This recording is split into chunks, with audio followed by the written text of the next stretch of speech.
Tiga orang remaja asal desa Tegalinggah, Kecamatan Sukesado meninggal dunia usai terlibat laka lantas Kamis 22 Juni. Ketiganya adalah RN, IND, dan IH.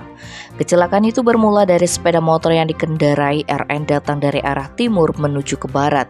Saat yang bersamaan ada sepeda motor yang juga datang dari arah timur menuju ke barat. Sepeda motor yang tidak diketahui identitasnya itu tiba-tiba menyenggol sepeda motor yang dibawa RN dari belakang. RN yang saat itu membonceng AF, IH, dan IND terpental dan membentur beton atau leneng di pinggir jalan. Sedangkan sepeda motor yang terlibat dan identitasnya tidak diketahui kabur ke arah selatan. Luka yang dialami RN cukup parah hingga menyebabkan ia meninggal saat dilarikan ke RSUD Buleleng.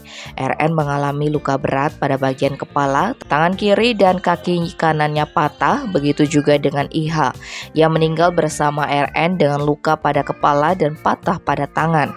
Sedangkan IND mengalami memar pada perut dan meninggal saat mendapat perawatan di RSU Paramasi di Singaraja. Sementara AF mengalami luka ringan. Tim Bali Express melaporkan.